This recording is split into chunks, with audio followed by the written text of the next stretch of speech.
do que aqui?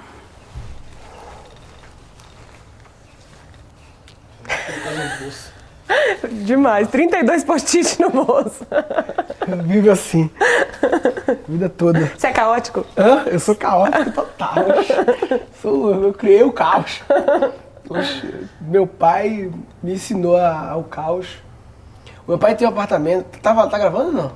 Já gravando tá. Tá gravando? Tá bom, mas deixa eu falar só uma parada então. Sobre caos, meu pai é um artista também, é um poeta. Foi funcionário público da Fazenda, fiscal, se aposentou, mas sempre escrevendo poesia, tem uns 40 livros publicados. 40? Uns 40. Ele é bem loucão, ele publica todo mês um livro, vou colocar um livro aqui. Aí vai no editor, aí imprime, sei lá como é que ele faz.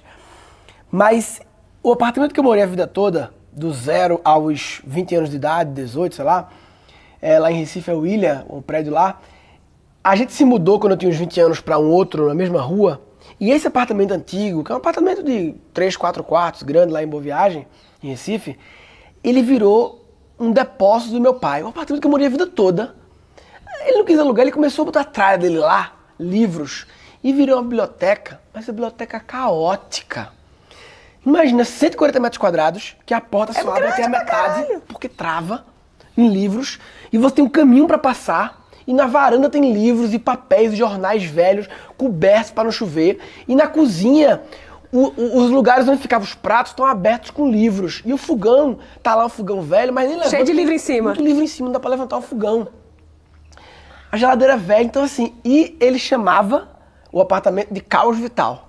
O nome dele é Vital, meu pai. Ele chamava de Caos Vital, esse aqui é o Caos Vital. E ele gostava, então assim, eu fui criado na caoticidade. Lógico que minha mãe não concordava com nada disso, né? Ela não concordava, mas eu fui criado no caos, então eu vivo... Bem no caos. Eu vivo bem no caos. O caos, ele te angustia um pouco, né? Mas o caos tem os prós e contras, né? Assim como a extrema organização tem os prós e contras também. Não só tem prós, não. Você acha que só a organização tem prós e o caos só tem contras. Não, não, não. Os dois têm as duas coisas. O caos tem as vantagens. E a organização também. A organização também deixa muito... Eu gosto de ficar no meio do caminho. Eu sou mais caos. Enfim. No meio do caminho. Vambora? E se fosse possível reaprender a ser criativo?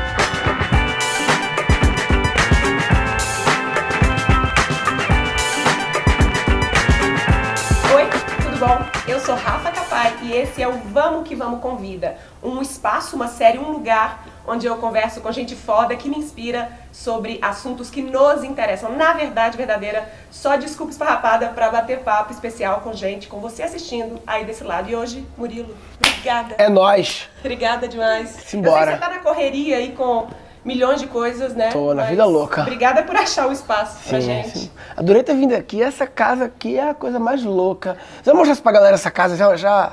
Tá saindo os vídeos essa semana.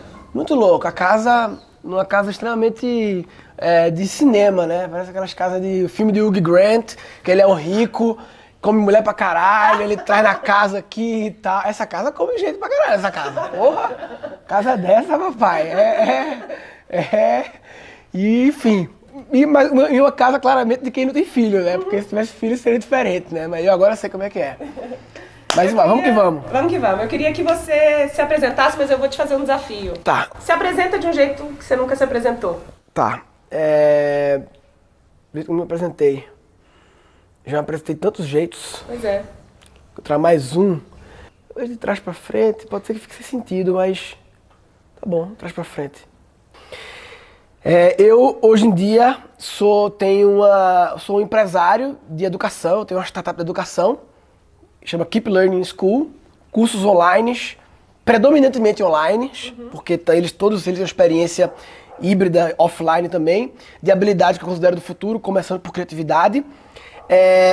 Eu cheguei na educação por causa do humor, porque eu era humorista, stand-up, e fazia muitos eventos para empresas de humor, e descobri que no mundo empresarial, nos eventos empresariais, a parte de conteúdo era muito ruim, era muito chata, era muito sem graça. Por isso que eles me contratavam para alegrar no final.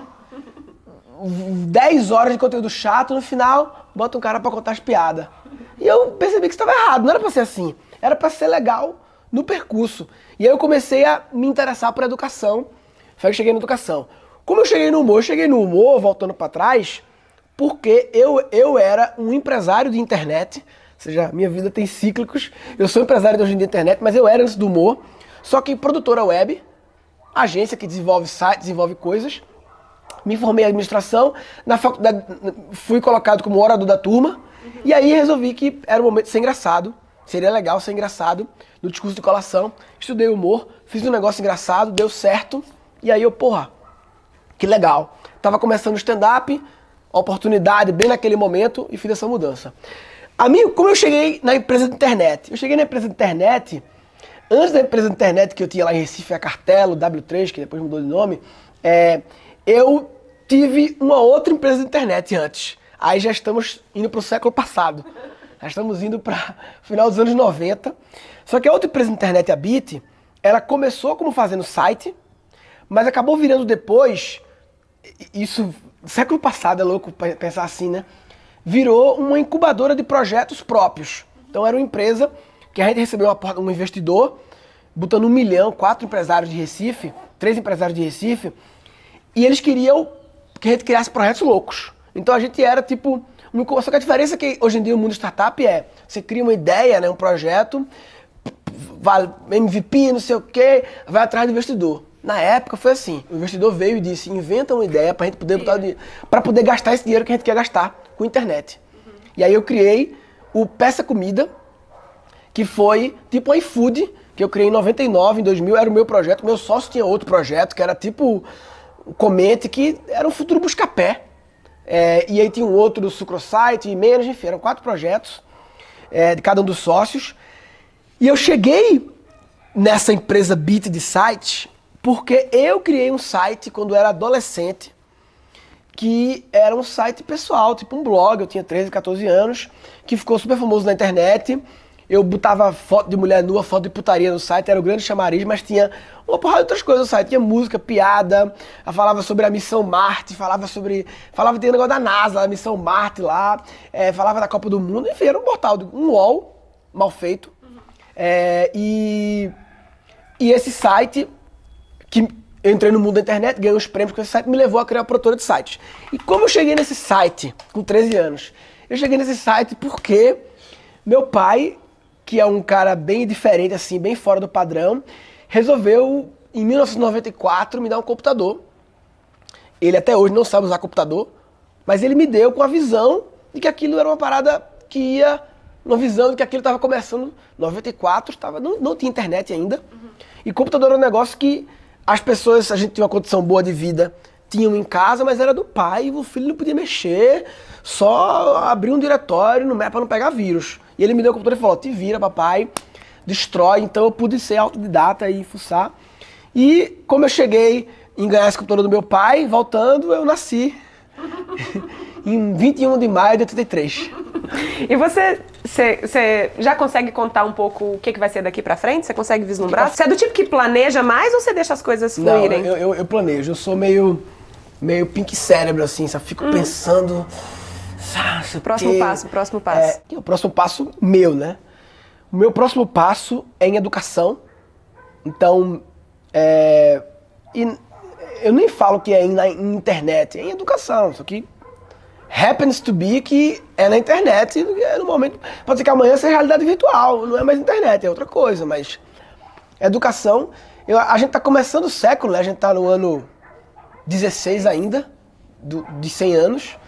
E eu acho que ainda não foi criado, por estarmos apenas em menos de 20% do século, ainda não foi criado o jeito de seres humanos aprenderem do século. Tanto seres humanos, crianças, como adultos, porque é bem diferente, né? Pedagogia, andragogia. E eu estou com o desafio de, nesse século, que é o século que eu vou viver, criar ou colaborar na criação, não tem só um novo jeito, né? Criar alguns dos novos jeitos, são vários jeitos, de seres humanos aprenderem, começando pelos adultos. Por quê? Porque não adianta mudar o das crianças sem antes mudar o dos adultos, que os adultos é que normatizam das crianças. Então começando pelos adultos, e porque também é mais fácil. O adulto ele tem controle próprio da sua aprendizagem. A criança são outras questões, né? O adulto tem autonomia de decisão sobre o que quer aprender. Então, começando pelos adultos. E é isso. Essa é a minha visão, de criar um novo jeito de aprendizagem. O seu porquê é a interseção entre criatividade e educação? O que você faz, o que você faz? Sim, mas não necessariamente ser criativo para educar, não educar criatividade. Eu, no momento, educo criatividade, mas na verdade eu quero ser criativo na hora de educar, para educar qualquer coisa. Então a gente vai lançar, o próximo curso vai ser de meditação. Com a Tânia, conhece a Tânia, né? Sim, ela esteve aqui essa semana. Esteve aqui com a Tânia. Depois eu quero fazer um curso de humor com vários humoristas. Quero focar no começo muito em habilidades que quase ninguém ensina, porque o pessoal acha que isso não se ensina. Ou que não é só pra galera que pode e que não pode, entendeu? Isso é um tema que eu quero te ouvir, assim, porque você é artista, certo? E aí tem essa visão do talento no mundo das artes, ou mesmo no mundo qualquer que seja, talento para qualquer coisa, como se talento fosse uma coisa determinista. Sim. E eu imagino que você Não, eu pensa... acho que uma frase que resume muito isso, é uma frase que dizem que é do Tim Duncan, aquele jogador da NBA, mas parece que é de outro cabo aí, que diz, a gente até fez uma camisa disso, hard work beats talent when talent doesn't work hard. Isso é lindo. Claro que o talento natural, ele é uma variável, lógico que ele é, lógico que cada ser humano nasce diferente e nasce com alguma pré-aptidão, predisposição a alguma coisa e pré-indisposição a algumas outras, até muitas vezes fisicamente, né? O cara que nasce anão tem uma pré-indisposição a ser jogador de basquete, realmente. Ele tem uma indisposição. O cara que nasce com 2 metros, ele nasceu com a predisposição. Mas o talento natural, ele tem alguns problemas. Primeiro, ele não dá para ser medido com precisão. Ninguém sabe dizer. Não, mas desde criança, fulano mostra aptidão e tal. Mas desde criança, com quantos anos? 6. Ele nasceu com 6 anos, foi? O que é que teve de 0 a 6? Tinha que ser assim, nasceu, já mede na hora. Nasceu, sai da barriga, vamos medir a aptidão dele pra... Não dá pra medir. Pra música, Mozart nasceu com aptidão? Cara, bem provável que algo diferente, mas... Ele só se manifestou com 4 anos? Mas é pouco. É pouco não, são 4 anos. O que aconteceu naqueles 4 anos? As variáveis do ambiente também influenciam, né? Então, acho que tem uma aptidão sim, mas o hard work beats. Sempre o hard work beats. Então, se o talento não trabalhar duro, se o cara nasce com talento e trabalha duro, aí o cara sem talento, trabalhando duro, não segura. As pessoas têm uma visão contrária. Muitas pessoas que nascem com aptidão em alguma coisa, por influências externas, acabam não colocando intensidade, hard work naquilo, porque nasceram já com aptidão. Vira muleta, né? Enquanto que devia ser, já que eu nasci, vou acorchar mais ainda. Isso é uma questão até do sistema educacional, né? Que sempre prega a gente ser medíocre em várias coisas. Então, eu sempre falo assim, tipo, se uma criança tira 9 numa matéria, e 10 numa matéria, e tira 6, que é a média para passar em outra matéria, eu acho que ela tem que se aprofundar naquela que ela tirou 10. Talvez 20% para que tirou 6, 80% para que tirou 10. Mas o sistema educacional faz o contrário. Segura aí, para aí. Você tá bem em matemática? Então segura aí para acompanhar os outros aqui. Enquanto isso, vai ficando mediano em tudo. Estuda as outras, até para tu esquecer um pouco matemática, até baixar um pouco para ficar tudo medíocre, né? É mais legal, fica padronizadozinho. E as pessoas muitas vezes, eu tinha um talento para desenhar, eu nunca estudei porque eu sempre nasci com talento. Não, pô, por isso que você faz mesmo, é por isso que você acocha nesse assunto, né? E você consegue reconhecer o que de você foi talento nato e o que de você foi trabalho duro? Assim, as minhas coisas são todas...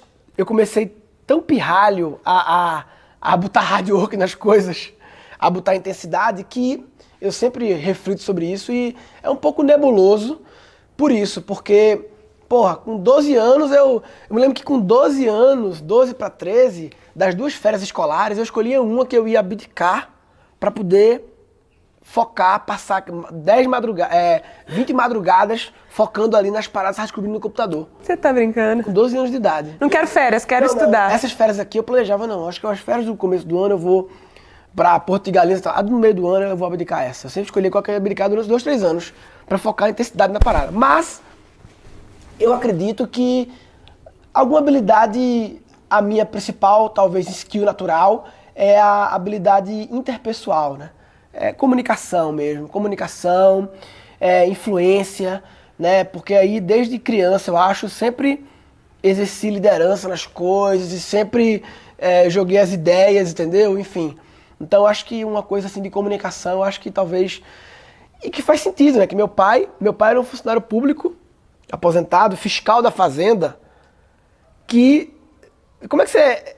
Ele era um artista, que ele não fazia fiscalização, ele foi a vida toda. Vê que louco. No mundo, concurso público era um caminho meio que obrigatório na época dele, tá? Meio que a melhor solução do mundo. E ele foi pra isso, mas a vida toda como fiscal, ele era da Associação dos Fiscais e organizava os eventos. Ele era um produtor de eventos, meu pai. Foi um funcionário pro produtor de eventos. Organizava o comitê dos fiscais indo pra Alemanha, indo pra Venezuela, pra modelar as estratégias de fiscalização dos alemães e dos outros países para aplicar aqui. Congresso em Manaus, ele organizava congressos, montava aquela mesa, fazia curadoria de conteúdo, montava a mesa e falava, abria a primeira palavra. Meu pai fazia isso a vida toda. Que é o que você faz. Que é o que eu faço. E o contrário? Alguma coisa que você era ruim pra caramba e que você colocou energia e que hoje em dia você fala, putz, eu acho que eu sustento nessa área. Por exemplo, a gente estava falando aqui antes sobre eu vivo no caos, né? Eu acho que eu vivi a vida toda no caos. Hoje em dia tenho muitos elementos de caos, né? Por exemplo, olha o que é meu bolso, né? Meu bolso é isso. Eu acho maravilhoso, porque eu me acho minimamente organizada. Tem um cabelo, um saco, um Belvita e uns post-its e um papel. Mas assim, não é sempre assim, é porque tava agora de manhã fazendo... Eu sou muito não linear, eu sou muito... Apesar de ter nascido no mundo dos computadores e tal, ter filho da minha vida, eu sou muito assim... Depois eu volto pro parênteses, não tô fugindo não da pergunta, tá aberto aqui o parênteses. Depois a gente fecha o parênteses e volta.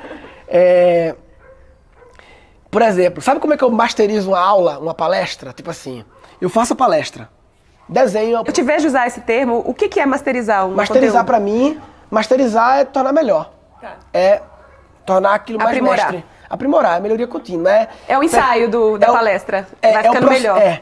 E, por exemplo, eu gravei as aulas do curso de criatividade, representagem criativa. E eu gravei as 20 aulas básicas, que era o curso. Depois de 2, 3, 4 turmas, eu criei mais 20 aulas novas, mas mantive aquelas e agora eu tô regravando aquelas 20 primeiro. Então, um processo de masterização, o que é? Primeiro, assistir a aula que eu gravei, beleza. De cara, tudo que da minha cabeça eu faria agora de improviso, sem falar quando não tiver nada, melhorar essa aula. Já começo a anotar, vejo nos slides, novo slide aqui, tudo que de novo repertório que eu tenho para adicionar ou para remover, para isso ficar melhor. Primeiro passo. Segundo passo, comentários dos alunos. Todos os comentários em todas as turmas eu vejo da aula inteira e vejo tudo que isso aqui faz sentido, isso aqui não sei o que, processo para dentro. Terceiro passo, livros. Todos os meus livros, tem mais de 1000 livros que tem a ver com aqueles assuntos, todos riscados e com páginas essenciais. Eu sempre dobro a pontinha das páginas, eu vou pegar e processar isso tudo que tá para dentro. Depois pesquisa, Google, pessoas, enfim. Que trechos do Radioco Papai, do meu evento dos alunos, eu lembrei que Rosana Herman falou que tinha a ver com essa aula. Vamos botar um trechinho aqui, masterizar isso. Não acaba nunca, tem que definir o limite, né? Mas como eu masterizo, o primeiro passo que eu faço, depois de assistir a aula, eu imprimo todos os slides da aula, imprimo os slides aqui, em negócios pequenos, e vou recortando e monto os slides tudo no papel. Recortando o slide aqui, assim pra cá, vou trocar essa ordem aqui.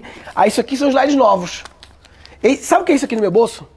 São os slides que faltam ser colocados nos PPTs para acabar de masterizar as aulas. São isso aqui é isso. A gente fechou o primeiro parágrafo, o primeiro parêntese. Você tinha falado que você é um cara não linear. Agora voltamos para que coisas eu aprendi. Então, nesse mundo do caos, eu aprendi, uma coisa que eu aprendi, que eu tinha uma crença que eu nunca acharia que isso não é pra mim, é ficar presente. Que eu aprendi muito com a Tânia, em relação à meditação. O pessoal fala assim, você fala que medita, mas eu vejo você agoniado por aí. Não, eu não sou o Zen, o mestre Jedi. Eu apenas medito muito mais do que a média das pessoas. Tô muito acima da média. A média é medíocre, né? Mas eu não sou a Tânia, entendeu?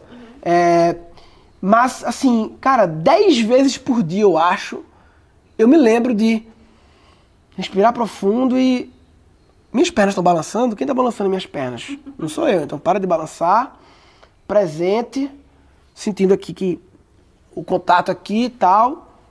E isso, eu considerava que isso não é minha cara fazer isso. Sabe, achava, tinha preconceitos, pré-julgamentos em relação a isso.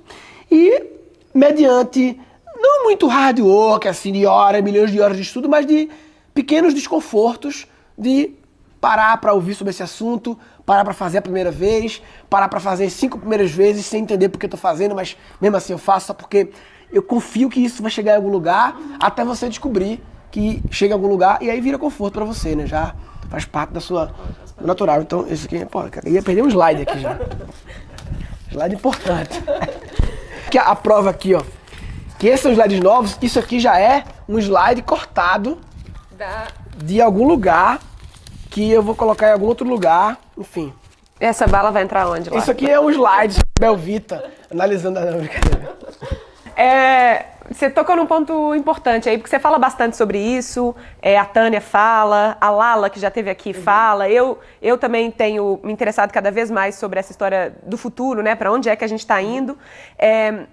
E aí você tocou num ponto que você fala bastante, que é a coisa da presença, que é uma das poucas coisas que a gente tem que ainda é analógica, no sentido de que não, como é que você lida, primeiro na sua própria vida, com a briga entre o que é exponencial, muito conteúdo, muita informação, muito evento para fazer, muita palestra para dar, e o que é orgânico, você com a sua filha, com a sua família, o seu tempo com você mesmo, cuidar do seu corpo. É engraçado que a minha mudada de vida de comediante, artista, para de empresário de educação, um dos grandes motivadores, meu interesse em educação sempre existiu. Eu gostava de lançar livro, criar conteúdo em 2000 já. A Singularity me fez pilhar de criar coisas de impacto positivo grandes. Mas em uma terceira variável, que nunca é uma coisa só, né? Grandes decisões são um caldeirão de whys, né? Uma grande decisão não tem só um why, tem um caldeirão e não foi mais por isso, foda-se, foi tudo junto. Era que eu queria ter filho. E a vida que eu tinha não dava pra ter filho. A minha vida era viajar, eu fazia 3 viagens por semana. Só que cada viagem ocupa 1 dia e meio ou 2 dias. Então eu passava a semana fora. Vi minha mulher viajando pros cantos e tal, fazendo show, palestra. Eu já estava em educação já com palestra. E um dos motivos de migrar o meu negócio de educação, que eu já tinha offline, na verdade, eu já era do mundo da educação, mas fazer uma parada online é a questão geográfica, é não viajar mais, poder ficar com a minha filha. E foi assim lindo o time, assim, foi, sim, obra de arte, sabe? O time de tipo, a troca perfeita. Quando a minha filha nasceu, eu já tinha 4 pessoas trabalhando comigo e moendo, e eu não precisava mais viajar pra nada. Eu continuo viajando de vez em quando, porque eu gosto, e bem pouco, mas eu não precisava mais, como receita minha, como renda. Então, bem, esse é um movimento grande para ter mais tempo com a família, ter mais presença. Eu estou cada vez mais, se tivesse um gráfico dos meus 20 anos de horas no computador por mês, cara, esse gráfico é extremamente descendente. É incrível como hoje em dia eu passo menos tempo no computador. Mas passa no celular, ou não? Também no celular, não. Cara, eu, assim, me desconecto, assim. Últimos 3... Eu boto o celular no silencioso. Ó, nos últimos 7 dias, eu passei 2 dias inteiros com o celular totalmente no modo avião. O dia inteiro, modo avião, celular. Foda-se. E quando você não tá fazendo isso, o que você tá fazendo? Eu tô no físico. Tô com meus post-its, com meus quadros, a minha casa toda de escrever, meu escritório também, escrevendo em quadros, lendo. Aí, claro, vou no computador muitas vezes para acessar uma coisa, mas não fico horas no computador. Então eu tô com dificuldade de escrever um livro, que eu assinei contrato já, não comecei a escrever o livro ainda, também depende da masterização, mas é porque livro... Seu caos. Não tem jeito, você precisa de horas no computador. Legal. Queria te ouvir falar um pouquinho sobre o peso que a intuição tem na sua vida. E se tem. Como é que você mede? Porque existem 2 universos, né? O mundo que imagina que é o planejamento, colocar as coisas no papel e planejar e tal. E tem um outro que é um pouco um processo mais interno, de dentro para fora. Sim. Talvez um de fora para dentro, um de dentro para fora. Você equilibra essas duas coisas? Você vai mais em uma, você vai mais em outra? Cara, eu acho que eu equilibro bem. É assim, a intuição é um negócio difícil de falar, porque ele é abstrato, porque ele não é visível, ele não é lógico, ele é louco, ele é ilógico, ele é irracional, ele não é preciso, ele é abstrato, né? Uhum. Mas, pra mim é concreto. Eu vejo como concreto no sentido de que, tipo, eu afiei a bicha, entendeu? Eu fui afiando a bicha, nem afiar, eu comecei a confiar mais nela, mas também desconfiar. Eu aprendi a lidar. Isso é uma coisa difícil de falar sobre isso, né? Eu aprendi a jogar o jogo com ela, entendeu? No fundo, a intuição, eu diria, que é um pouco também dos seus diálogos internos, né? Seus diálogos internos, eu diria que talvez uma das principais variáveis de qualidade de vida, de saúde mental, é a qualidade dos seus diálogos internos. É o seu diabinho e anjinho, né? Que essa é uma visão bem maniqueísta do mundo, né? Diabinho e anjinho, é sempre bem ou mal. Mas, enfim, de fato tem vozes aqui dentro, e algumas vozes, mas não são duas, são muitas vozes. Duas é simplificar demais. Tem vozes negativas e vozes positivas. São várias negativas e várias positivas. São seus sabotadores, né? O perfeccionismo é uma voz. A pessimismo é outra voz. São várias vozezinhas. Então, a qualidade com que a pessoa faz essa reunião interna impacta na vida de um jeito... é tudo. E aí entra autoconhecimento, né? Entra esses assuntos que muitas pessoas acham que é meio bullshit, né? Você achava que era? Eu achava que era. Cara, eu tinha preconceito com qualquer livro que tivesse a palavra liderança. Eu achava, liderança, não sei o quê. Eu achava, qualquer livro que tivesse a palavra liderança, motivação. Autoconhecimento não tem muito livro com esse nome, né? Mas, hoje em dia tem mais, mas meu preconceito ele acabou há uns 2, 3 anos. Então, eu tinha... também coach era um negócio que também não existia na época do meu preconceito, mas liderança e motivação eu tinha. Qualquer livro sobre liderança e motivação eu não usava, eu achava... Eu tenho um livro na minha casa que a minha mulher me deu, chamado Liderança e Motivação. E eu tinha uma visão, um deles eu tentei me abrir a ele. Nunca li de liderança e motivação. Enfim. E também tem uma coisa interessante nessa história, né, que tem a ver com o preconceito, que eu tive empresas... até 2006, 2008, e depois que eu virei comediante, puramente um artista, né, assim, sozinho, eu tive uma fase meio lobo solitário, que eu chamo, uma fase de tipo, ainda bem que eu não tenho muitas pessoas, viu, é só eu mesmo, sabe? E você vai repetindo, vai virando verdade, não vai repetindo essa porra pra você toda hora, pra todo mundo. Não, porra, eu tô muito melhor sozinho. Mais rápido. Mais rápido. Rápido vai sozinho, né, vai pra ir longe, tem que... Então eu tive isso, durante 2008, 2009, 2010, 2011, 2012, 2013, 2014. 7 anos pensando isso, vivendo o lobo solitário. Por isso talvez um preconceito com liderança e motivação. Eu sou automotivado, eu lidero eu mesmo, então foda-se. Foda-se o resto. A Singularity foi muito... Lá eu participei de um time foda e descobri que é legal participar de times fodas. Que é bom ser sozinho, mas se você encontra outras pessoas que você fala assim, caralho, o cara é foda. Aí é bom. Fermento, né? Você confia nas paradas, você confia no cabo e o cara te entrega um negócio, caralho. Como tem Bruno Matoso, meu designer. Hoje em dia minha equipe tá cada vez ficando mais linda, assim, mas realmente todo mundo me surpreende. É bom demais trabalhar nesse lugar, né? Queria te ouvir falar sobre... esse é um conceito que eu levanto um pouco uma bandeira e vejo na minha própria vida. Queria saber se é alguma coisa que você pensa a respeito sobre a história da multipotencialidade. A especialização versus multipotencialidade, assim. Eu acho, na verdade, algumas pessoas são muito potenciais, mas todo mundo eu acho. Acho que todo mundo é. Eu acho que o mundo foi encaixotado, uma coisa que representa muito bem isso. Eu, como vivi muito tempo viajando, né? Eu era puto com um formulário de hotel, que tem profissão 2 pontos, e um campo que só cabe uma palavra.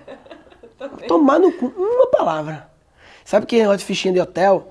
Eu tinha um adesivo com todos os meus dados. Quando chegava a ficha, a minha empresária que viajava comigo, ela já tirava o adesivo da bolsa, colava e eu só assinava embaixo. Porque muitas vezes eu entrava em 2 hotéis no mesmo dia. Dava num hotel no mesmo dia não, um dia para outro, enfim. E multipossibilidades. Eu acho que é isso, a gente foi encaixotado a achar que a gente é alguma coisa, eu sou engenheiro, e aí o cara só é isso, não se abre a mais nada, se autoconvence que ele é mesmo só isso, e aí vira verdade. E que a gente, não precisa ser mais, a gente pode ser mais de uma coisa, né? E não é só, é multipotencialidade e multiprofissão também. Também. Não adianta ser multipotencialidade e única profissão, e as outras potencialidades você joga fora. Eu tenho, mas não uso. Não, tem que buscar na prática, ou colocar na prática na vida pessoal, sei lá. Então, eu acho que todo mundo é muito potencial, velho. Todo mundo tem muitas coisas. Engraçado que as pessoas descobrem de vez em quando, depois de muito tempo, né? Eu vejo pessoas 30 anos descobrindo uma coisa, 40 anos descobrindo uma potencialidade que estava lá adormecida e que você cutuca um pouquinho, a bicha parece grande, né? E aí você fala também das multi-inteligências. Sim, multi-inteligência, sim. Que tem conceitos muito parecidos, né? A gente também tem uma mania de achar que a gente só tem um tipo de... Ou sou bom em matemática, ou sou bom sempre esse bem em mal, comunicação. Essa coisa assim. Ou é matemática ou comunicação. Sou de humanas, sou de exatas. É isso aí. E o mais importante do que a gente tem, que a gente falou antes, né? É que a gente pode aprender, né? Você aprende quase tudo, assim... Algumas poucas coisas você talvez não possa aprender por uma limitação física ou de, sei lá, mas é muitas poucas coisas, é uma minoria. Tudo dá pra aprender e talvez você, mas eu não vou virar um Mozart. Mas não precisa virar um Mozart. Né? Não precisa virar um Mozart também, né, porra? Não precisa também. Você pode ser o Naldo também. Porra, é legal ser o Naldo. Não. Muito bom. Queria entrar agora... pra gente falar da questão da criatividade, propriamente dita, que talvez seja uma das suas bandeiras atuais, assim, né? Eu gosto que você fala de criatividade para qualquer pessoa, e não só para artistas ou profissionais da criatividade, que é com quem eu particularmente converso mais, assim. As pessoas, elas duvidam que elas são criativas? Ixi, duvida demais, é impressionante, meu Deus, as pessoas... O cara quando fala assim, eu já muitas vezes pergunto no Facebook, você acha que criatividade é um dom, algo que se aprende? Tem pessoas que têm resposta assim... Com certeza é um dom. Quem nasce, ou você nasceu, ou você não é. Caralho! Cara, que assim, essa é uma crença muito restritiva da sua vida, né? Você pensar assim, brother, e você realmente é isso que você pensa. Tá ligado? Você acha isso e aí fudeu, velho. A ponto de escrever, né? É tipo assim... Você nem bota o pé em campo pra entrar no jogo, você tá fora do jogo, acabou. O primeiro passo pra botar o pé no jogo é achar que é possível, senão não dá nem pra começar a brincadeira. Então, essa era a minha próxima pergunta. O primeiro passo, então, é mindset. Não tem jeito, é acreditar. Parece meio autoajuda, mas você tem que acreditar. O primeiro passo é acreditar. Você precisa acreditar. Mas é verdade, velho. É a confiança criativa. Pois não começa. Acreditar é botar o uniforme e ir pra entrar no campo. Você pode nem bater a bola, mas entra no campo pelo menos, porra. E os artistas, o público que você mais fala, são as pessoas que elas já entraram em campo. Mas você sabe que também aqui internamente... internamente, eu vi que você estava lendo outro dia o The War of Art, que é um dos meus livros de cabeceira, assim. Sim. Internamente, o artista mesmo fazendo, internamente ainda existe uma coisa que dentro fala, você não é o suficiente, é a crise da, né, tipo... É verdade, existe então, mesmo pro artista tem essa coisinha interna aqui que fala... Mas essa dor, ela é, tipo, ele já botou o pé em campo, ele tá em campo, o artista tá em campo. Sim. O artista tá em campo. Pode ser que essa dor surge na hora de botar a bola e movimentar a bola. Ou tentar fazer o gol, né? Ou tentar fazer o gol, mas... Então o artista, eu acho que... Do meu curso de criatividade, eu diria que 30% no máximo é da indústria criativa.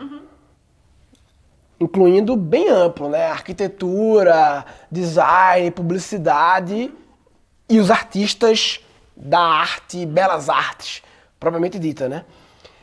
Então 20, 30%. O que me deixa muito feliz, não que eu não queira ter mais artistas, mas eu acho muito foda ter os médicos e os advogados e os funcionários públicos. Isso é o mais louco. Funcionário público que tá querendo fazer as coisas, entendeu? Quer ser como meu pai era. Eu trabalho no tribunal, mas eu quero que os eventos do tribunal sejam fodas, né? O Bruno Romano, que é meu sócio, conta aquela história do tribunal. Ele fez um evento no tribunal, um MC, e o que eu acho mais legal, porque o que ele fez não me espanta, porque ele é foda, ele é humorista. O que eu acho foda é quem contratou ele. Sim. Quem contratou ele é que é o legal. Lá dentro que teve coragem de... O que tu fizesse? Foi o tribunal? Foi o quê? É o Tribunal de Contas do Estado de Pernambuco. É. E aí o Murilo falou esse negócio de evento, né? Das pessoas acharem que evento de empresa é chato. Pensa o quão chato deveria ser o evento de apresentação de resultados do ano do Tribunal de Contas do Estado de Pernambuco. Então o negócio, eles me chamaram com a missão de... Acho que eles esperavam fazer um stand-up antes da apresentação para quebrar o gelo e aí partir para os números. E aí, conversando lá com eles, surgiu a ideia de fazer um programa. Transformei a apresentação num programa, tipo um late night da vida, assim. Tipo rádio do papai, né? É. Conceito, televisão, combinação básica. E o mais louco, como o Murilo falou, não é o fato deles terem me chamado para fazer, mas deles terem topado o que eu propus, assim, porque foi muito ousado da parte deles. É um órgão tido como muito sério, é um órgão que fiscaliza as contas do Estado. Então a galera é séria. Então, essa pessoa da área de eventos, desse negócio, é uma pessoa que comprou a ideia, já estava aberta, teve que vender essa ideia para alguém acima dela, teve que dar um pitch. Essa pessoa é empreendedora criativa. A gente fez, é empreendedora criativa. Eu lembro que quando fui apresentar o roteiro do negócio, eu falei, bom, eu vou já dar uma avacalhada de umas piadas assim, que eu sei que não vai ser aprovada, mas assim, são meio boi de piranha. Piada boi de piranha, pra você poder subir a régua. Quando você chegar... Ou uma piada mais ou menos vai ser aprovada. E pra você entender que eles cortaram algumas coisas. Eles aprovaram tudo.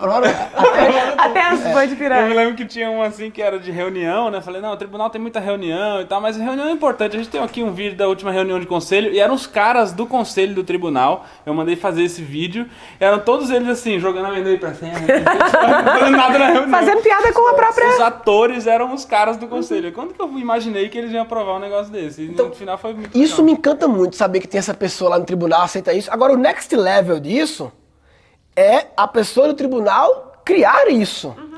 Então, já é um grande avanço chamar o humorista, ele propôs e aceitar. Na verdade, tecnicamente, talvez precise de um humorista, mas sim, pra roteiro, chamar né? com essa proposta. Sim, falar, olha, a gente estamos quer aqui fazer. com uma É o que a gente ideia, quer. com não sei o que, Isso é tesão. Vocês me... Fica aqui porque eu quero falar rapidamente daqui a pouquinho sobre o curso, mas vocês falaram de uma coisa pra mim que é uma das estratégias deliberadas de criatividade que eu uso, que é trabalhar com a caixa. Sim, então, sim, poxa, já é um restringir. evento super tradicional, super careta. As pessoas às vezes acham que elas têm que quebrar todas as barreiras para serem criativos, que não dá para ser criativo com... Para ser criativo eu tenho que ter a caneta perfeita, eu tenho que ter muito dinheiro em conta, eu tenho que ter o ambiente super criativo. A gente, de vez em quando, impõe restrições que não existem. A gente mesmo bota a restrição para ficar só para reduzir, porque o que causa muitas vezes essa dor da pessoa bater o meio de campo e ir pro gol, o artista, é a quantidade de possibilidades. Isso é o causa... você acha que não tem nenhuma possibilidade, mas no fundo é porque você tem tantas que acha que não tem nenhuma. Porque tem dificuldade de escolher. E quando você impõe uma restrição, não, tem que ser então só acontecer com tal regra, você limita e fica mais tranquilo, né? Não só trabalhar dentro da caixa, mas diminuir a caixa ainda.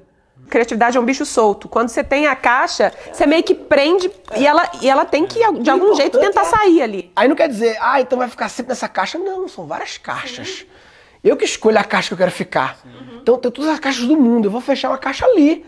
Cada vez que eu fecho diferente. Isso é uma coisa muito comum para quem trabalha. Eu trabalhei quase 10 anos em publicidade, né, em agência de publicidade. E aí você só pode criar dentro da caixa, dentro do briefing, dentro da verba, dentro do prazo, dentro do não sei o quê.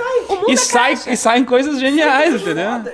Sim. Então, é como ele falou, às vezes a restrição ajuda a criar, porque eu não vou ficar pirando numa ideia maluca que eu sei que não faz perfil do cliente, que ele não tem verba para isso, que não sei o quê. Otimiza, ele foca num negócio que vai dar resultado. A própria restrição também de tempo. A gente tá falando de restrição mais de escopo, né? Mas é de tempo também. Uma pressãozinha. O mundo da publicidade é uma indústria que gera coisas criativas só e com muita pressão. Claro, algumas vezes é demais e aí gera coisas negativas, até de qualidade, de saúde, né? Mas existe é tipo a intuição, né? É muito subjetivo encontrar qual é o time certo, a quantidade certa de pressão que faz bem sem fazer mal. Mas tem que ter uma pressão. A ausência de pressão, eu considero um problema. Legal, agora vamos falar então da empresa, do curso, o que vocês estão construindo, vocês estão abrindo agora, nesse exato momento, quando a gente está gravando, vocês estão com as inscrições próximas de abrir. O que vocês estão tentando construir? A escola, assim, o curso de criatividade, ele é o primeiro produto. Um dos produtos. O primeiro, por enquanto, e único. E é um produto que a gente tá já na 5ª turma, já rodou vários ciclos dele e sempre masterizando, sempre melhorando, tanto no AC como no DC. Tem o antes de Cristo, depois de Cristo, é antes do carrinho e depois do carrinho. Antes do carrinho é a venda, né? Ou seja, o marketing, que é a parte que Bruno toca, e o DC, que a Bianca toca, que é a entrega, a learning experience, né? Então vem sempre melhorando. A gente criou um software próprio agora, muito legal. Tá regravando as aulas. E o curso de criatividade, ele é o nosso piloto, a nossa piloto, não é piloto, né? Que piloto parece estar desvalorizando, mas é o ambiente de testes para criar experiências de aprendizagem.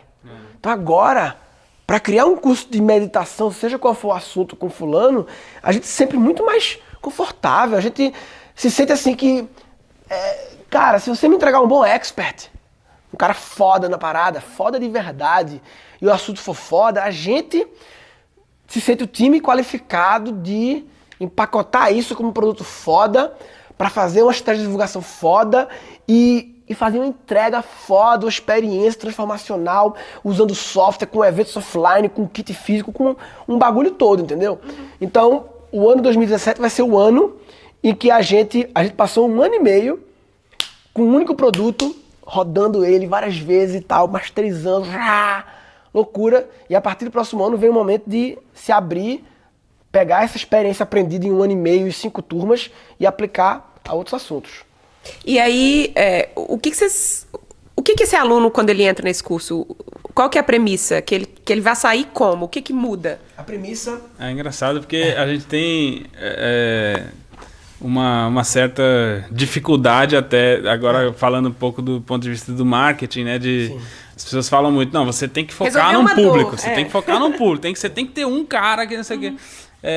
Quando a gente fez o reaprendizagem beta, que foi a nossa turma 1, que foi para 100 alunos ali e tal, e a gente começou a receber os depoimentos, que a gente conheceu quem eram as pessoas por trás daquele login ali, que você não sabe direito antes de receber, que a gente falou, caralho, não é possível, velho. Sabe? Que quando veio isso, médico, dentista, funcionário público, psicólogo, não sei o que, advogado, e aí, como é que você vai definir isso na hora de fazer o contrário, né? De pegar a estratégia e jogar na internet para alguém ver e tal, e captar novos alunos. É muito complicado. Tô cuidando de Instagram, cuidando das câmeras, fazendo snap ao mesmo tempo. Você tá? A pessoa pega e tira o microfone do meu... O mineiro reclamando parece estar elogiando, né?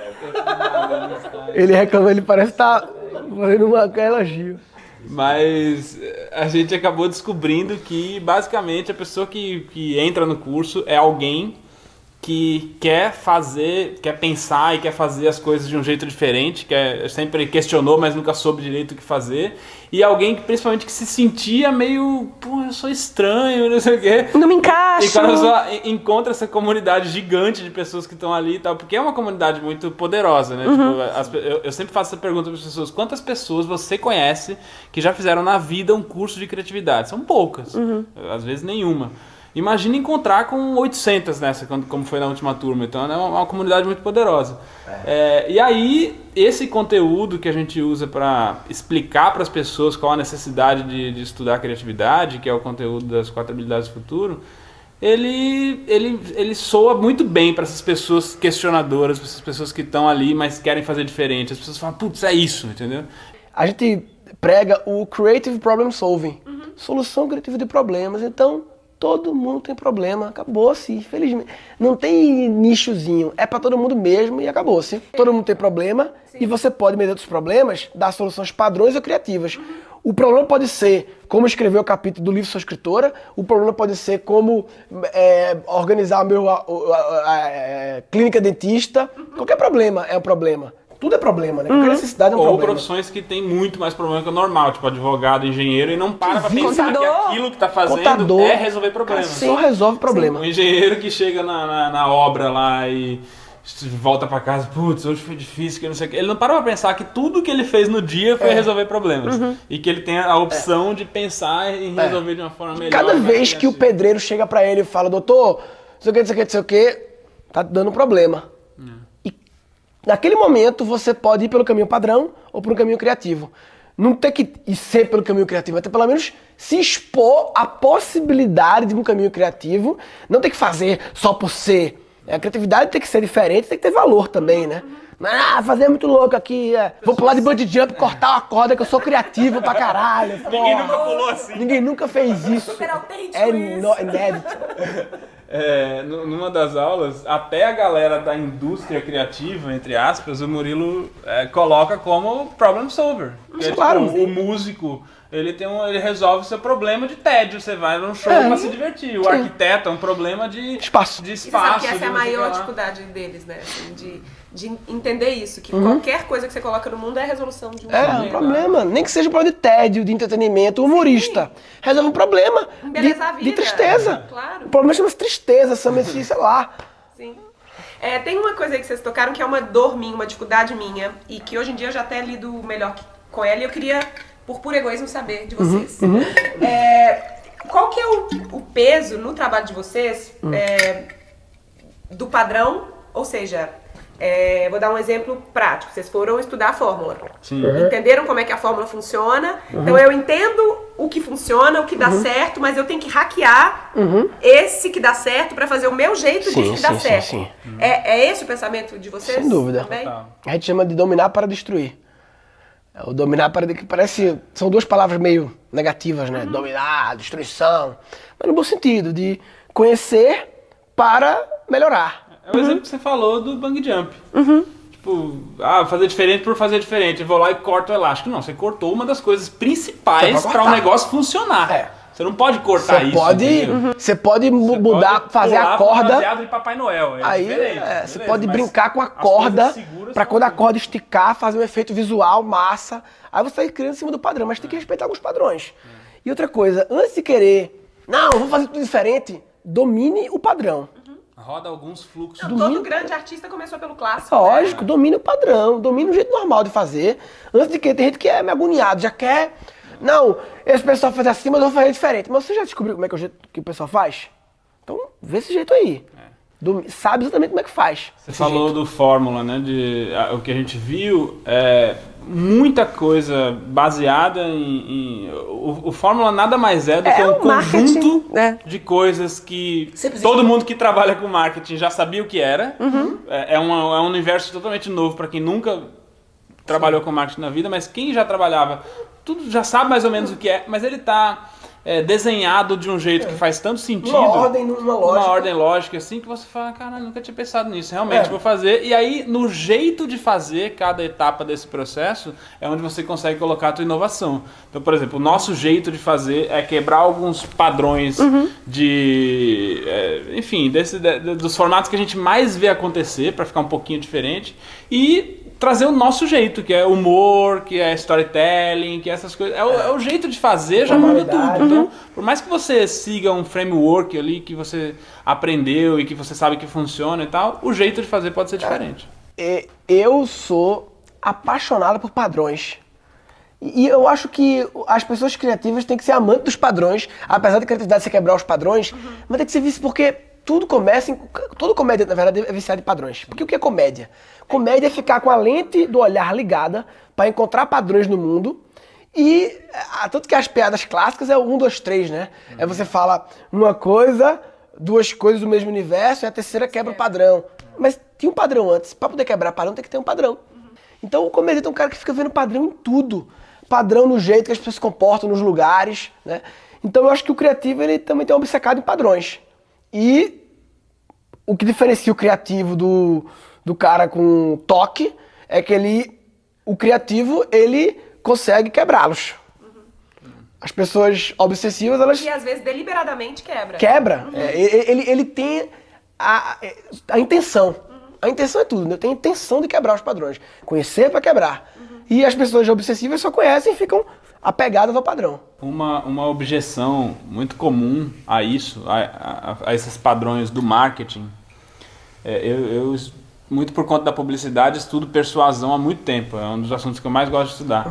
E as pessoas têm uma visão muito negativa, né? De achar que é meio manipulação. Persuasão e manipulação são coisas absolutamente diferentes. Completamente diferentes. Então, assim, toda a estratégia que a gente bola para alcançar o maior número de pessoas para ter contato com o nosso curso, não é uma estratégia maquiavélica para enganar pessoas. Não, vai perguntar para os alunos do nosso curso se eles não adoraram. Sempre fala em persuasão, influência, né? Sempre acha que não, influenciar as pessoas, negociação. Sempre vê um lado negativo, o lado charlatão, o lado enganação, estelionato, né? E não entende que a vida é isso, a vida é influenciar, a vida é negociar, a vida é persuadir as pessoas. Você persuade a sua mulher, o seu filho, a brincadeira, vamos fazer isso, não aquilo, o sócio, o funcionário. A vida é isso, né? A vida é influenciar as pessoas. Uma das premissas que eu mais gosto de persuasão, e para ela funcionar, para você conseguir persuadir alguém ou fazer com que ela faça algo que você queira, é que, no fundo, ela já queira fazer isso. Sim. Essa que mata a diferença entre persuasão e manipulação. Maravilha. Porque, de fato, manipular é você forçar a pessoa a fazer algo que não é natural para ela. A persuasão é você ajudar o processo de tomada de decisão que ela já quer tomar, mas que está meio nebuloso para ela. Então você organiza as ideias que ela fala, realmente, por A mais B faz sentido tomar essa decisão. Basicamente montar esse quebra-cabeça ali no negócio. Eu gosto da palavra e do verbo descobrir, né? Que estava coberto. Então, a pessoa tinha já uma vontade coberta e você descobre aquela vontade dela. Descobre, mas estava coberto, ela já existia. O descoberto não é criado, o descoberto é descoberto. Já estava existente, mas estava coberto. Como eu falei da galera que se achava meio diferente e tal, não sei o quê, e ela descobre no curso da gente uma oportunidade para ser diferente de fato e assumir isso e fazer isso de uma forma... Porque muita coisa você fala... Depois que você descobre um framework, por exemplo, de fazer humor, como ele falou, você vai lá e quebra o padrão. A pessoa, eu já fiz isso sem querer. Tá, mas o próximo nível é fazer querendo. Então, muitas vezes, ir para um curso de criatividade é exercer o seu ser diferente de uma maneira totalmente pensada, deliberada, otimizada e feita de um jeito bonito ali para funcionar. Não é deixar ao Léo real a carga de alguém. Quando você descobre os rótulos, os nomes das coisas que muitas vezes você já fazia, é muito legal. Quando eu já fazia uma coisa, eu não sabia que isso chamava-se tal coisa. Então até para o cara que já vive uma atividade criativa, estudar criatividade é uma oportunidade de você... Eita porra, eu faço isso naturalmente. Vai ser muito bom ter essas descobertas, descobrir isso. É bom para o cara que nunca foi do mundo criativo saber que existe, mas também do cara que é do mundo criativo saber que o que ele faz. Em 1953, Alex Osborne escrevia no livro Applied Imagination, dando exemplos da guerra, eu faço, sabe? Alguns alunos falam comigo, você deu nome pra minha intuição. É isso. Nossa, eu não sabia, era isso, eu sentia que era assim que eu tinha que fazer, mas agora eu tenho um pensamento... É tão bom dar nome pras coisas, você pode verbalizar. E aí vocês abrem 2 a 3 vezes esse curso especificamente, 2 a 3 vezes por ano, 2 vezes por ano. Cada semestre. Uma em cada semestre. A gente tá aberto agora, vai abrir. Tá. Vai abrir, 9 de novembro. Legal. E aí o próximo? Qual é o próximo passo dessa escola? A gente vai fazer o curso de meditação ainda esse ano, mas exclusivo para quem já é aluno.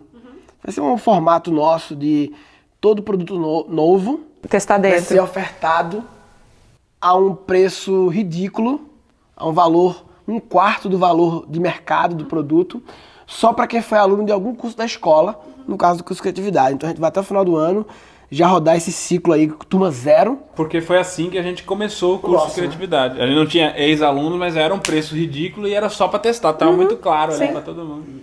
Minimamente a gente faz isso, na Espaçonave também. Sim. A gente coloca um curso novo lá dentro primeiro para testar como os alunos mesmo. E aí, próximo ano, lançado meditação externo, também um curso de propósito com o Gustavo Sutti e um de humor com vários humoristas. É o nosso roadmap pro próximo ano. E assim, a gente vai 2, 3 cursos novos por ano no máximo, assim. A gente quer ser boutique.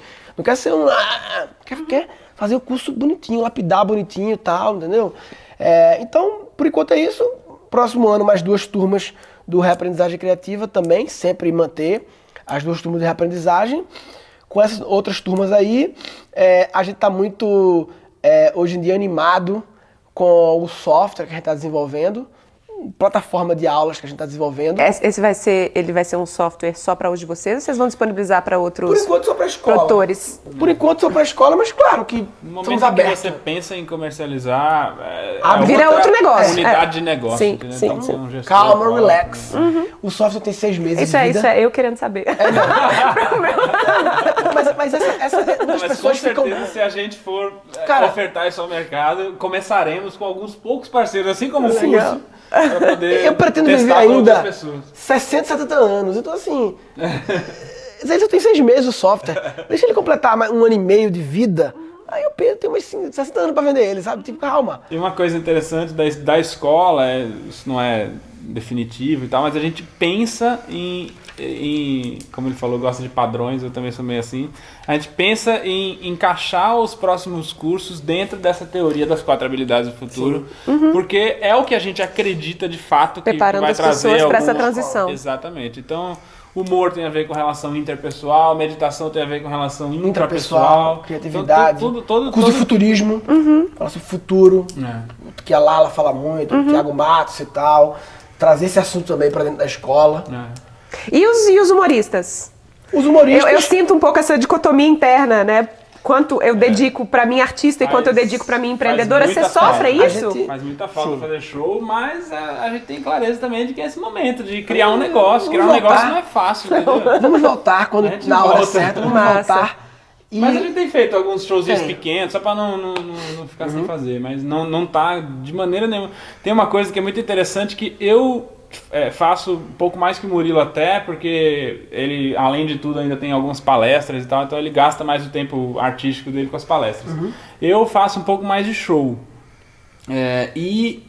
A gente tava conversando esses dias com outro comediante, amigo da gente, o Nando, e falando, cara, eu tô sentindo que eu tô ultrapassado, porque... A comédia evoluiu. A comédia nos últimos... Tudo tá assim, tem, né? Tem 1 ano e meio que a gente tá nesse negócio, eu já A tava... comédia mudou.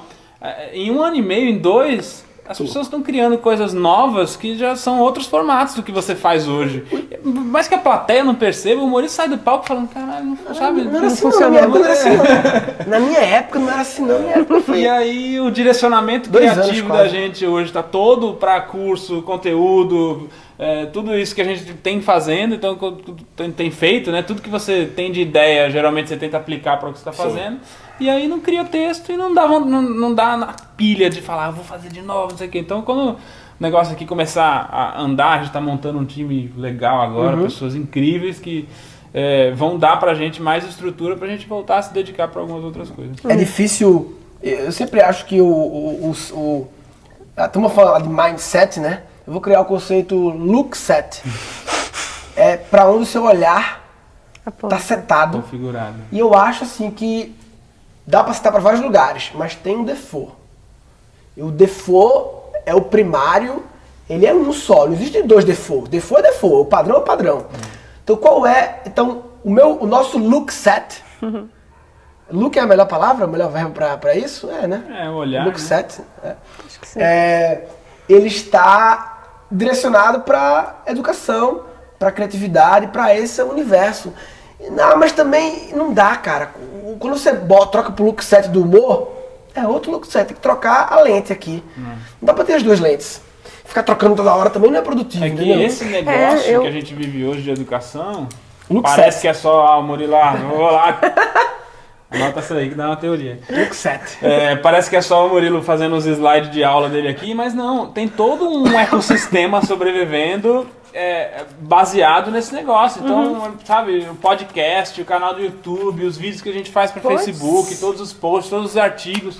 É coisa pra caralho que você tem que criar e o seu olhar tá direcionado pra isso. Quando você olha um negócio e tem uma ideia, você fala, putz, isso dá um vídeo. Você não pensa isso dá um texto de stand-up. O look set, enquanto não trocar o look set, é foda. Eu senti isso na minha própria caminhada. Em 2010 eu comecei, falei, a espaçonave que vai ser agora, deixei a minha artista de lado de forma prática. É claro que o olhar tá sempre aqui, mas... Sim.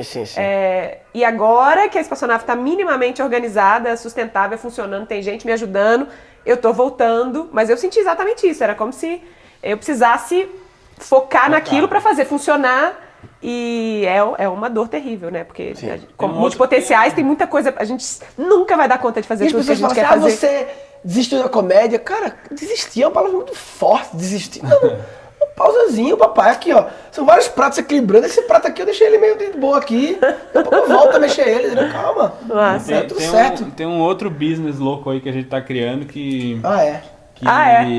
a gente vai fazer vai criar um novo conceito de moda.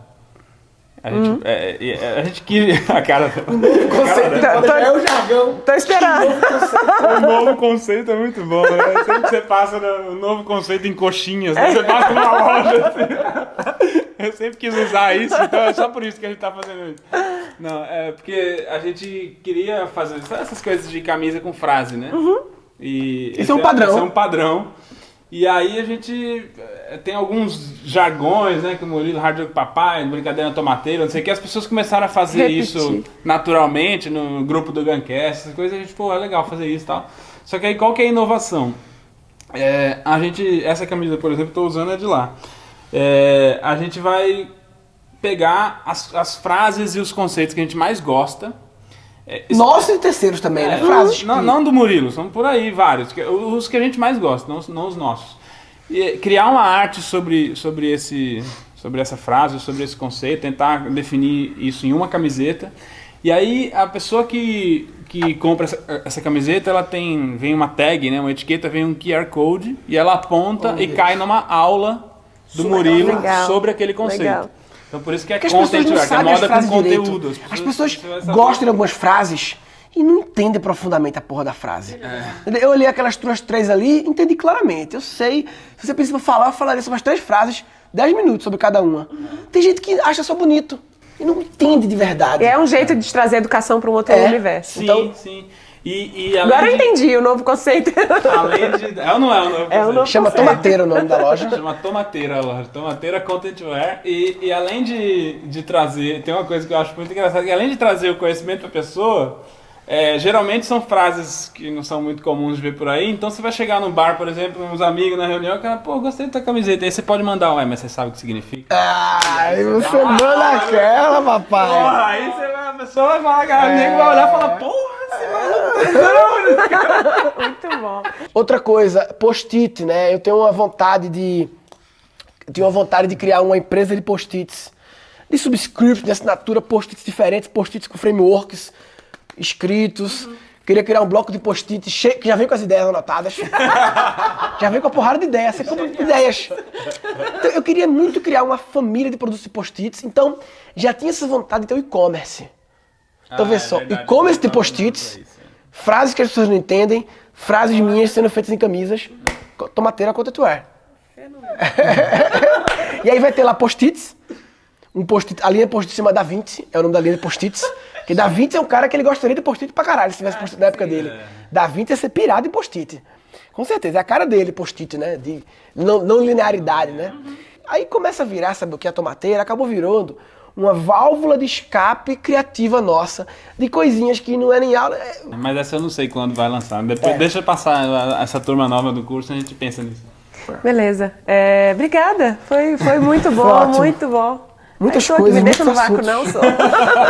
Obrigada demais, foi muito bom. Quase que eu vou aqui. Eu tenho que aprender a entrevistar as pessoas como você faz e falar menos, né? Porque... Não, quando eu tô entrevistando, entendeu? Ou então tem que cair sua ficha de que você só é bom pra dar entrevista. Fica a dica, Eu né? fiquei impressionado Hashtag. por Sua arte como a é da Rafa, entrevista, né? como a Rafa fez as perguntas boas e ouviu a gente, não ficou... Eu me meto muito, né? Rádio com Papai Mal assim... sabe você que ela tá pensando, caralho, eu queria falar tanta coisa aqui. Total. Não, mas não... é a hora, né? A hora é essa, exato. A hora Muito é de louco deixar isso. falar. Se fizer, eu vou fazer depois uma estatística das entrevistas do Rádio com Papai. Pedir pra calcular quantos Quantos por cada cento um do fala, tempo né? eu falei e quantos o entrevistado falou. Boa. Comparar com a média do Jô Soares e mostrar que eu falo com o Faustão e ver que eu falo mais que o Faustão. Se aparecer que você fala muito, a próxima apresentadora do Rádio com Papai é a Rafa. Vai entrevistar por mim. É, mas ali é diferente, eu acho. Não acha, Por não? quê? Porque eu acho que ali as pessoas também... Por que você acha que ela é diferente? Legal, agora só não comenta Quero nada. entrevistar agora. Quero ver quanto tempo você vai aguentar. Eu falar sem intrometer. Mas eu acho que ali, as pessoas estão ali porque elas querem te ouvir também. Ah, sim. Aqui, quem acompanha já me vê falando outras coisas em outros lugares, entendeu? As pessoas viajaram pra estar ali. E aí, enfim. Mas eu queria falar várias coisas, mas a gente marca um outro papo outro dia sem câmera pra eu falar. Faz lá no escritório, na tomateira. Aí você fala, tá bom. Legal. Posso encerrar aqui? Gente, é isso. Esse foi o VQV Convida de hoje. A gente começou com o Murilo Gun e terminamos com os dois. Bruno Romano também. Obrigada. Foi ótimo. E só duas ações para você agora. Se inscrever aqui no canal. 2 segundos. 1, 2, tá pronto. E assinar minha mensagem de bordo, que é onde eu falo pra caramba. É lá, mas só se assinar que você vai ficar sabendo. Um beijo. Câmbio. Desliga. Faltou um negócio, né? O quê? Ah, pergunta. Não, eu esqueci. Verdade. Vai lá. E aí eu queria te deixar uma pergunta. Depois de ter assistido esse papo aqui, você acha que criatividade é alguma coisa que você nasce com ela, ou sim ou não? Ou você acha que é alguma coisa que você aprende com a vida, com o tempo e deliberadamente, como a gente falou aqui? Muitas coisas, hein? Porra, quanto tempo deu isso aí? Uma horinha. Isso vira um vídeo só ou vira